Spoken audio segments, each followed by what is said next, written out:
नमस्कार, मैं हूँ दिलजीत रनहोत्रा और आप देख रहे हैं एक्स्ट्रा न्यूज़ लाइव। हम किसानों को किसानी की भौगोलिक दृष्टिकोण सिखा नहीं सकते, ना समझा सकते हैं। किसान बखूबी समझता है कि मौसम का परिवर्तन क्या है और मिट्टी की भाषा क्या है, किस मौसम में किस मिट्टी में किस फसल की खेती करनी है। यह एक किसान बखूबी जानता और समझता है। यह बातें बांसगांव के लोकसभा सांसद कमलेश पासवान ने कही। सांसद कमलेश पासवान और बांसगांव विधानसभा के विधायक डॉक्टर बिमलेश पासवान ने मिश्रौली प्राथमिक विद्यालय में छात्र छात्राओं को ड्रेस वितरण किया तथा जानीपुर में आयोजित किसान गोष्ठी को संबोधित कर रहे थे। उन्होंने कहा कि प्रदेश में खेती का क्षेत्रफल घट रहा है, जनसंख्या बढ़ रही है। सभी को खाद्यान्न उपलब्ध कराने के लिए सरकार संकल्पित है। किसान भाई सरकार की योजनाओं, सुविधाओं, कृषि यंत्रों पर अनुदान, बीज, कृषि रक्षा रसायन, प्रधान खेती, कृषक सम्मान निधि, फसल बीमा योजना का उपयोग कर खेती करें। आय बढ़ेगी, प्रदेश खाद्यान्न उत्पादन में आत्मनिर्भर होगा। सांसद ने कहा कि सभी को स्वस्थ एवं निरोग बनाने की जिम्मेदारी सरकार एवं किसान भाई तथा वैज्ञानिकों की है, तो कम रासायनिक उर्वरक एवं कृषि रक्षा रसायन का प्रयोग कर जैविक उत्पाद का प्रयोग करें, शुद्ध एवं स्वास्थ्यवर्धक उत्पादन करें। और हम अपनी खेती में कौन सा उपजाऊ फसल उपजाएं कि हम उसको ज्यादा से ज्यादा लाभ ले सकें। साथियों, पिछले महीने हम लोगों ने कृषि बिल पास किया और कृषि बिल पास होते ही पूरे देश में, मैं कहूँगा पूरे देश में नहीं, मात्र 3-4 राज्यों में, हम बात करें पंजाब की, हरियाणा की, कुछ आंशिक भाग मध्य प्रदेश में और कुछ आंशिक भाग राजस्थान में। साथियों, आप पिछले 6 वर्षों से देख रहे होंगे कि हमारे विपक्ष के पास कोई भी मुद्दा विरोध करने का नहीं है। हम अगर विकास की बात करें पिछले 6 वर्षों में आदरणीय मोदी जी के नेतृत्व में, तो मुझे लगता है अगर हम लोग काम गिनाने लगे तो समय लगेगा। हम चाहे बिजली की बात करें, हम चाहे उज्ज्वला योजना के मार्फत आदरणीय विधायक जी ने भी उस पर चर्चा की, हम उसकी बात करें, हम इंफ्रास्ट्रक्चर की बात करें, हम सड़क की बात करें, हम उद्योग की बात करें। साथियों, अब तो हम लोग का सौभाग्य है कि उत्तर प्रदेश में मुख्यमंत्री आदरणीय योगी आदित्यनाथ जी के नेतृत्व में हमारी प्रदेश की सरकार चल रही है और हम सौभाग्यशाली हैं कि हम गोरखपुर के लोग हैं और गोरखपुर का मुख्यमंत्री और गोरखपुर का जो विकास हो रहा है। साथियों, अभी हो सकता है बहुत सारे लोगों को ये लगे क्या है क्या नहीं, लेकिन मैं दावे के साथ कहना चाहता हूं कि आने वाले 5 साल के बाद गोरखपुर का एक अलग पहचान होगा आदरणीय योगी जी के नेतृत्व में। हम मेट्रो की बात करें, हम हवाई जहाज की बात करें, हम फैक्ट्री की बात करें, हम बिजली की बात करें, हम और भी इंफ्रास्ट्रक्चर की बात करें, हम हॉस्पिटल की बात करें, ये सभी जो मूलभूत सुविधाएं हैं आदरणीय मोदी जी के नेतृत्व में पूरे देश को मिलने का काम हो रहा है। आज हम सिर्फ किसान के बारे में बात करना चाहते हैं। ये विरोध क्यों हो रहा है? ये विरोध सिर्फ इसलिए हो रहा है, मुझे लगता है कि आपको सफाई देने की आवश्यकता नहीं है। किसान के आगे नेता नहीं बात कर सकता। मैं आज से मैं कहूंगा कि पिछले करीब 8 साल पहले सदन में एक नेता भाषण दे रहे थे। निश्चित तौर पर मैं ये कहूंगा कि उनकी भाषण सुन के मैं बहुत प्रभावित हुआ। और किसान को कोई ये नहीं बता सकता है कि किस मौसम में क्या करना है, क्या नहीं करना है, चाहे मैं नेता हूं, चाहे ये अधिकारी लोग बैठे हुए, ये हमेशा धरती पर रहते हैं। चाहे कितना पैसा हो जाए, चाहे कुछ भी हो जाए, उनको मौसम की जानकारी होती है। अगर उनका गर्दन ऊपर होकर नीचे अगर जो बुआई करते हैं, उनकी अकड़ भी नीचे रहती है कि हमेशा वो जमीन पर खड़े रहते हैं। तो मैं ये कहूंगा इस मंच के मार्फत कि मुझे आपको प्रकाश डालना है कि ये गलत होगा। लेकिन जो भ्रामतियां है, जो हमारी कांग्रेस की सरकारें हैं, जो उनके सहयोगी दल हैं, जो सरकार को किस बात के लिए भड़का रहे हैं, आम जनता को, आम किसानों को हमें क्यों भड़का रहे हैं?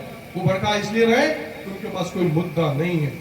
थोड़े दिन के लिए कोई मुद्दा मिलता है उसको कैसे गर्म करें, उनका यही काम चल रहा साथियों।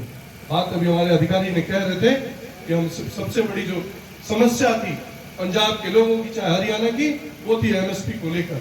एमएसपी आदरणीय मोदी जी ने मंच के मार्फत, प्रेस कॉन्फ्रेंस के मार्फत जनता से आग्रह किया था, किसानों को आश्वासन दिया था कि एमएसपी हट नहीं रही है।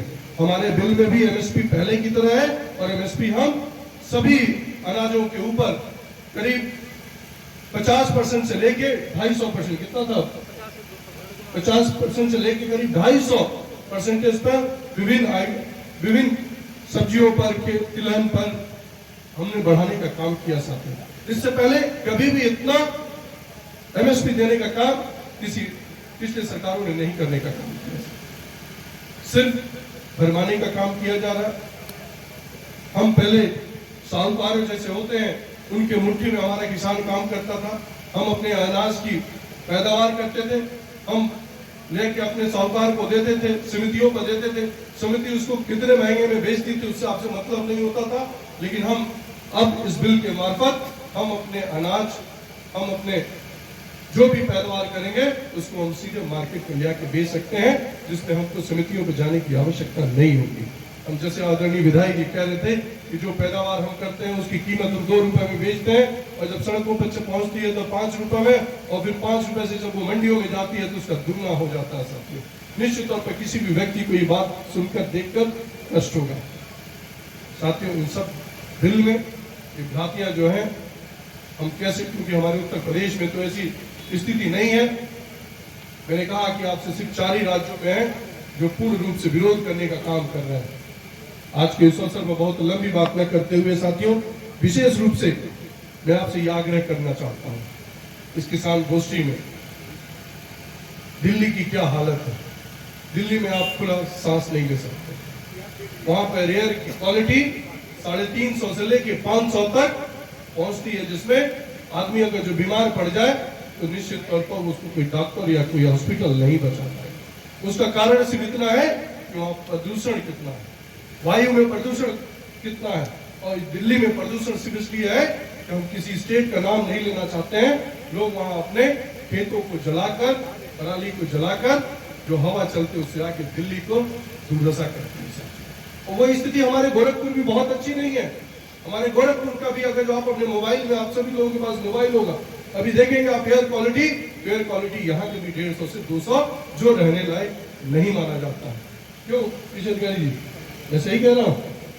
तो साथियों, इसको हम कैसे दूर कर सकते हैं?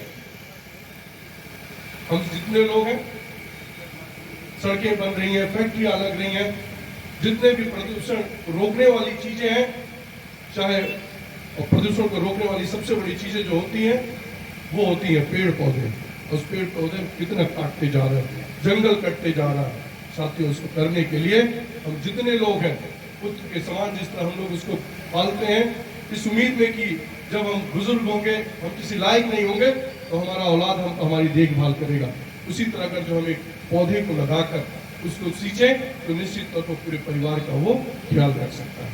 हम आज के इस गोष्ठी पर जो विशेष तौर पर पूरे देश में आदरणीय प्रधानमंत्री मोदी जी के नेतृत्व में एक किसान गोष्ठी को लेकर आयोजित, हर विधानसभा में ये कार्यक्रम, हर ब्लॉक में ये कार्यक्रम हम लोगों ने कराने का जो निर्णय लिया है सरकार ने, वो इसीलिए लिया है कि हम सचेत हैं, हम इस परिस्थिति को समझकर हम इससे सीख लें कि हम अपने लाभ के लिए हम अपने आने वाली पीढ़ियों को कष्ट में न रखें।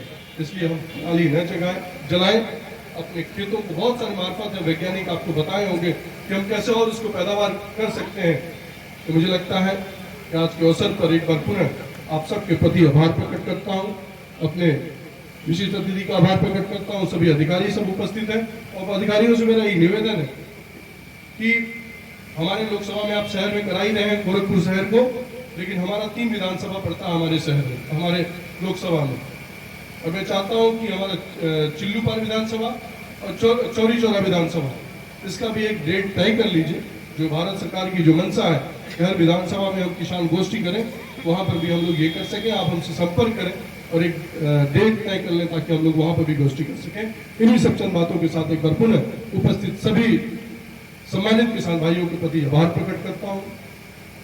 आपका वंदन करता हूँ। बहुत बहुत धन्यवाद।